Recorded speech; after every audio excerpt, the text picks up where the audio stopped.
മലയാള cinema ഇന്ന് ലോക പ്രസിദ്ധമാണ്. മലയാളി ഇല്ലാത്ത ഒരു നാടില്ല എന്ന് പറയുന്ന പോലെ തന്നെയാണ് ഇന്ന് മലയാളം സിനിമകൾ റിലീസ് ചെയ്യാത്ത നമ്മുടെ ലോകത്ത് ഒരു സ്ഥലം പോലും കാണത്തില്ല. എല്ലായിടത്തും മലയാള സിനിമകൾ റിലീസിനുണ്ട്.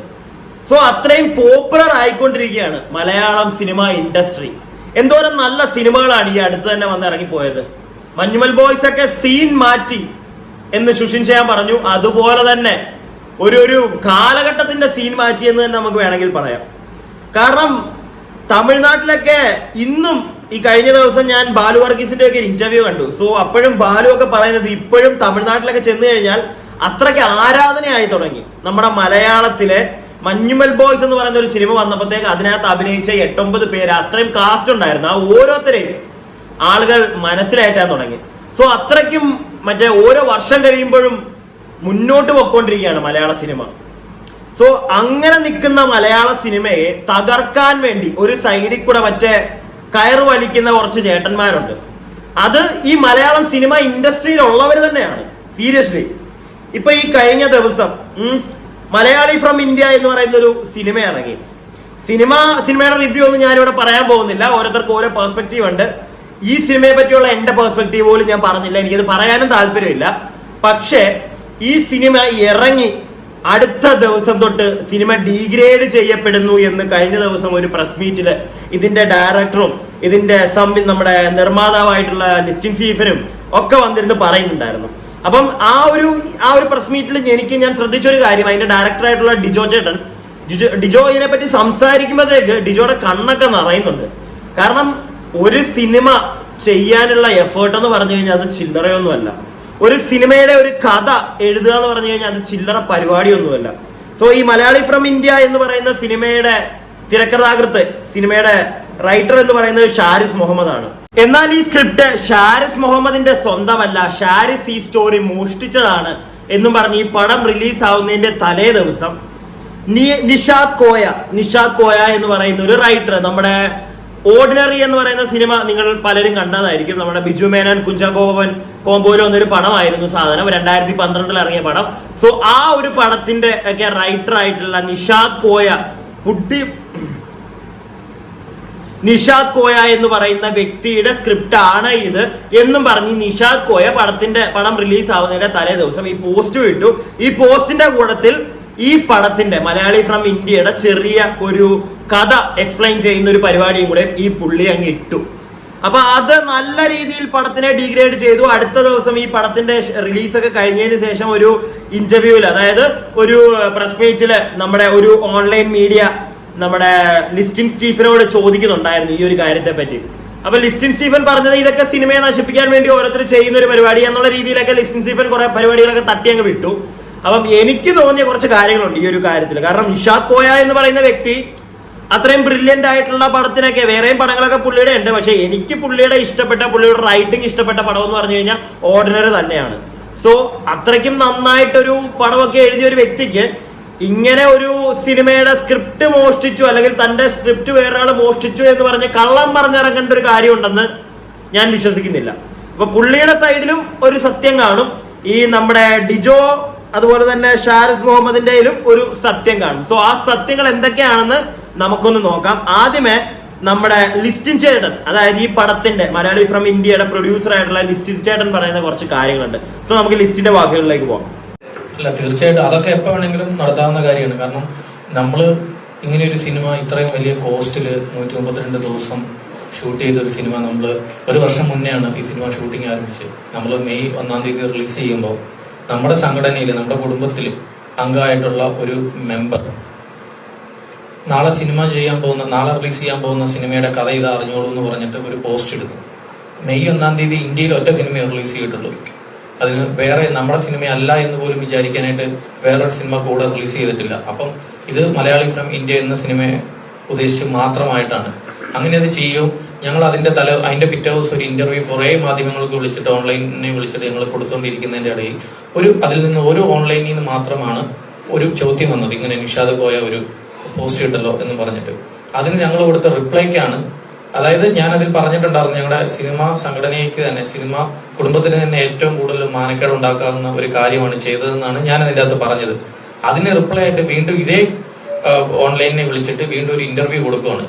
അപ്പം ഞങ്ങളുടെ വശത്ത് നിന്ന്, അതായത് റൈറ്ററുടെയോ ഡയറക്ടറെയോ പ്രൊഡ്യൂസറുടെയോ വശത്തു നിന്ന് ഒരുമിച്ചല്ലാതെ തനിയായിട്ട് ഒരു ഇന്റർവ്യൂ കൊടുക്കുമ്പോൾ ഒരു പരിധിവരെയുള്ള ആൾക്കാർ അയാൾ പറഞ്ഞത് ശരിയെന്നാണ് വിചാരിച്ചിരിക്കുന്നത്.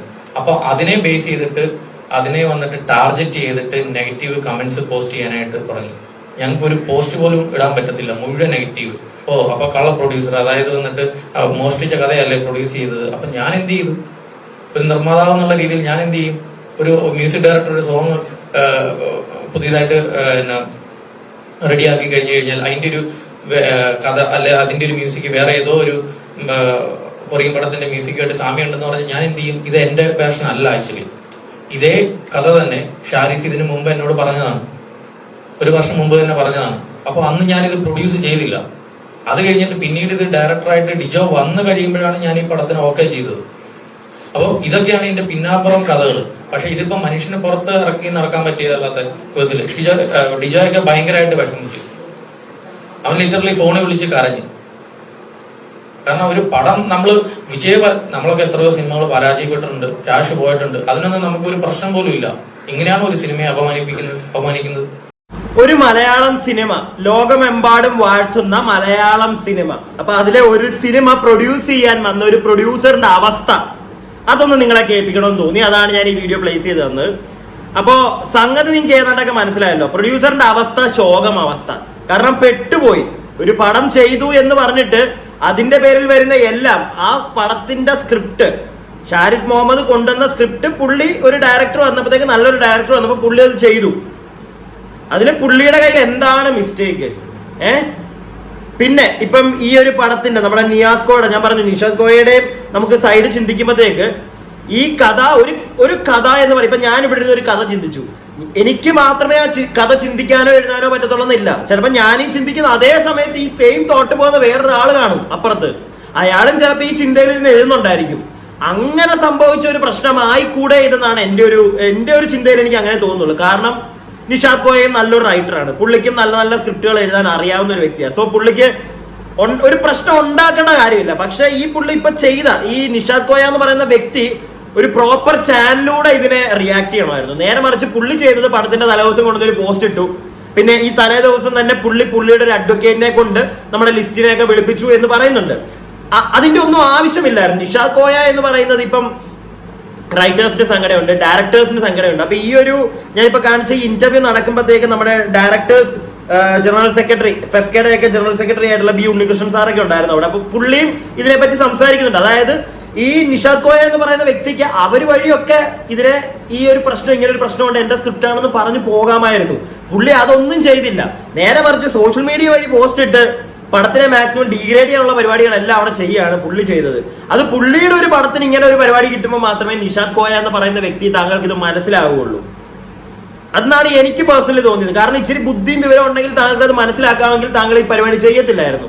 പ്രോപ്പർ ചാനലുകൾ വഴി നൈസായിട്ട് ഇതിന്റെ സ്ക്രിപ്റ്റ് റൈറ്റർ ആയിട്ടുള്ള ഷാരിഫ് മുഹമ്മദിനെയോ അല്ലെങ്കിൽ ഈ ഡയറക്ടർ, ഇപ്പൊ അവർ സമ്മതിക്കുന്നില്ല എങ്കിൽ യൂണിയൻ വഴി നിങ്ങൾക്ക് അതിനെ കോൺടാക്ട് ചെയ്ത് നിങ്ങൾക്ക് അതിനെ എങ്ങനെയാണെന്ന് വെച്ച് കഴിഞ്ഞാൽ നേരിടായിരുന്നു, കേസിന് പോയോ. പക്ഷെ ഇതൊന്നും ചെയ്യാതെ ഈ ഒരു പടത്തിന്റെ തലേദിവസം, റിലീസിന്റെ തലേദിവസം ഇങ്ങനൊന്നും ചെയ്യുമ്പോഴത്തേക്ക് ആ ഡയറക്ടറിന്റെ ഒക്കെ അവസ്ഥ, പ്രൊഡ്യൂസറിന്റെ അവസ്ഥ നിങ്ങളിപ്പോ കേട്ടല്ലോ, ഡയറക്ടറുടെ അവസ്ഥ ഇതിലും ദാരുണമാണ്. പുള്ളി കരഞ്ഞ് മറ്റേ ഇല്ലാതായ അവസ്ഥയിലൊക്കെയാണ് തോന്നിയിരിക്കുന്നത്. കാരണം പുള്ളിയുടെ ഇതിനു മുമ്പ് ഇറങ്ങിയ എല്ലാ സിനിമകളും നമുക്കറിയാം, എല്ലാം നല്ല സിനിമകളായിരുന്നു. അപ്പൊ ഈ ഒരു സിനിമ വന്നപ്പോഴത്തേക്ക് അതും കുറച്ച് ഡിഫറെന്റ് ആയിട്ടുള്ള ഒരു പടമാണിത്. കുറച്ച് ലാഗും പരിപാടിയും ഒക്കെ ഇല്ലാന്നൊന്നും ഞാനിവിടെ പറയുന്നില്ല. പക്ഷെ എന്തൊക്കെയാണെങ്കിലും സിനിമയിലുള്ള ആളുകൾ തന്നെ ഇങ്ങനെയൊക്കെ ചെയ്യുമ്പോഴത്തേക്ക് മലയാള സിനിമ എവിടെയോ എത്തി നിൽക്കുമ്പോഴത്തേക്ക് മലയാള സിനിമയിൽ ഉള്ളവർ തന്നെ മറ്റേ വലിച്ചു താഴത്തേക്ക് ഇടുന്ന ഒരു അവസ്ഥയായിട്ട് എനിക്ക് തോന്നുന്നത്. സോ അങ്ങനെ ചെയ്യാതിരിക്കുക. ഇവിടെ പല രീതിയിൽ മലയാള സിനിമകൾ പല പ്രശ്നങ്ങൾ ഫേസ് ചെയ്യുന്നുണ്ട്. പൈറസി ആയിട്ടും കുറെ ചേട്ടന്മാരോട് മറ്റേ അടിച്ചിറക്കി വിടുന്നുണ്ട്, പടത്തിനൊക്കെ കയറി ഇരുന്ന് ഷൂട്ട് ചെയ്ത് ഇപ്പോഴും വിടുന്നുണ്ട് ഓൺലൈനിൽ. ആ പരിപാടിയൊക്കെ ഉണ്ട് എങ്കിലും ഒന്ന് പരിധി വരെ ഒന്ന് കുറഞ്ഞ് നിൽക്കുമ്പോഴാണ് ഇങ്ങനെ ഓരോ പരിപാടികൾ. അത് പുറത്തുള്ള ജനങ്ങളല്ല, അകത്തുള്ള സിനിമാക്കാരിൽ തന്നെയുള്ള പ്രശ്നങ്ങൾ. സോ ഇതൊക്കെ നിങ്ങളിടയ്ക്ക് പറഞ്ഞു തീർക്കുക. മലയാളം സിനിമ ഇൻഡസ്ട്രിയെ താഴ്ത്തിക്കെട്ടി നശിപ്പിക്കാതിരിക്കുക മറ്റുള്ളവരുടെ മുമ്പിൽ എന്നുള്ളൊരു സാധനം എനിക്ക് പറയാനുള്ളൂ. പിന്നെ ഈ പടത്തിന്റെ ഡയറക്ടറിനും കൂടെ പറയാനുള്ള കുറച്ച് കാര്യങ്ങളുണ്ട്, അതുകൂടെ ഞാനൊന്ന് കേൾപ്പിച്ചു തരാം.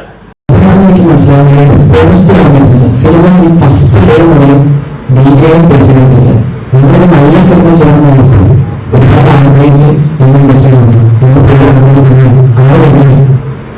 എന്തൊക്കെ സൃഷ്ടിച്ചപ്പോൾ ഞാൻ സിനിമ ചെയ്യാൻ ആഗ്രഹിച്ചിരുന്നു.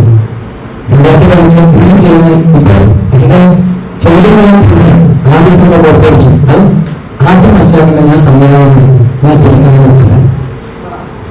എല്ലാ ആദ്യ സിനിമ പുറപ്പെടുവിച്ചു, ജനഗണന പുറപ്പെടുവിച്ചു. ഇപ്പോൾ മലയാള സിനിമയുടെ ഇതാണ് എനിക്ക് കിട്ടുന്ന പോയിന്റ്. ഞാനത് അവസരങ്ങൾ പുറപ്പെടുവിച്ചു. അതൊന്നും ഞാൻ സംവിധാനം ചെയ്യുന്നതാണ്, എവിടെയാണ് ഞാൻ വൈകിട്ടാർക്കാണില്ല. അപ്പൊ ഇതിന്റെ കൃത്യമായ കാര്യങ്ങൾ ചോദിച്ചിട്ട് വേണ്ടേ നമ്മളോട് ഇത് അവതരിപ്പിക്കാൻ.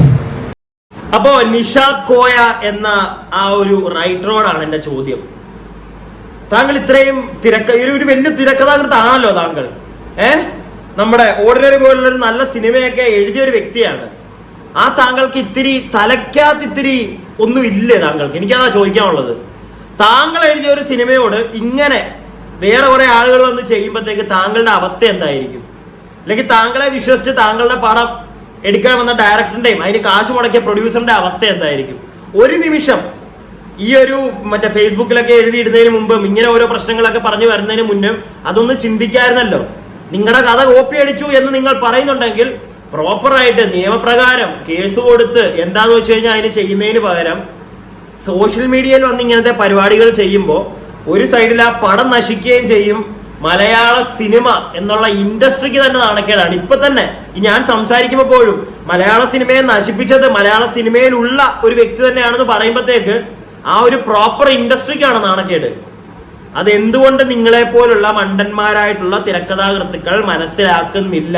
എന്റെ നിഷാദ് കോയ ചേട്ടാ, ഞാനൊരു പരിധിക്കുള്ളൂ. ഞാൻ പറഞ്ഞല്ലോ, നിങ്ങളെ തെറി പറയുന്നൊന്നുമില്ല. നിങ്ങളുടെ വിഷമവും നമുക്ക് മനസ്സിലാവും. കാരണം ഞാൻ ആദ്യമേ പറഞ്ഞ പോലെ തന്നെ എനിക്ക് മാത്രം ഒരു കഥ ചിന്തിച്ചെടുക്കുന്ന ഒരു കഴിവൊന്നും അല്ല.